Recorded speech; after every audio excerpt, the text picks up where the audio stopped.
Այստեղ ենք հստակ ասելու համար, թե մենք ինչ ենք ուզում, երկիրը, պետությունը, ինչ է ուզում այս գագաթնաժողովից, առհասարակ այս միջոցառումներից։ Ասեմ, որ այս միջոցառումներն իրականում կարևոր են, որովհետև ակնհայտ է, որ եվրոպական քաղաքական ղեկավարները հավաքվում են Հայաստանում քննարկեն ամբողջ Եվրոպային վերաբերող հարցեր, դա շատ իրապես կարևոր է, բայց ես ուզում եմ հարցը քննարկել այլ տեսանկյունից, թե ինչ ենք մենք իրականում ուզում, մեր երկրի հաջողության համար ինչ է պետք, այս գեղեցիկ այսպես տեսարաններ, թե կոնկրետ արդյունքներ։ Իմ կարծիքով մեզ պետք են կոնկրետ արդյունքներ եւ ոչ թե ընդհանրական բնույթի հայտարարություններ։ Եթե ուզում եմ իրերը կոչենք իրենց անուններով, եթե մենք ունեցանք այս միջոցառումներից հետո ընդհանուր բնույթի հայտարարություններ, դա ես համարել եմ դա անիմաստ ուղղակի ծախս ու անիմաստ միջոցառում։ Եկեք մի քանի հարց վերցնենք քննարկենք։ Վիզաների ազատականացում։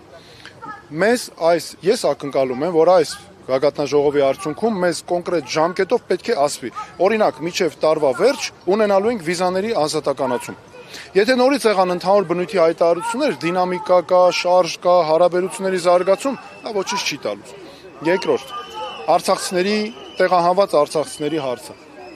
Արցախի մեր հայրենակիցները 100,000-ից ավելի մարդ տեղահանվել է Արցախից։ Եթե ընդհանուրը վերցնենք եւ 20 թվականի պատերազմը 23 150,000 գրեթե մարդ տեղահանվել է։ Ու ինչ, սա ներկայացվում է որպես գեղեցիկ ինչ որ անընդհատ մարդասիրական վիճակագրություն, բայց իրականում խոսքը կոնկրետ մարդկային ճակատագրերի մասին է, նրանց կրթության հարցեր, բնակարանի հարցեր, սոցիալական տարբեր բնույթի հարցեր, այստեղ Հայաստանում ոչ թե նրա համար, որ իշխանությունն է հիմա անում, որ լռեն մարդիկ չխոսան, չէ, իշխանությունը ինչու է աջակցում հիմա իբր արցախցիներին, որ մարդիկ չխոսան, իրենց համար անհարմար խնդիրներ չբարձրացնեն, այլ ոչ թե որ իրապես մարդկանց օգնի։ Եվ մյուս հարցը արցախցիների վերադարձը։ Այո, պետք է այս գագաթնաժողովը իմ կարծիքով ճնշում գործադրի Ադրբեջանի իշխանությունների վրա, որ երաշխավորվի անվտանգ, արժանապատիվ ու կամավոր վերադարձը մեր հայրենակիցների։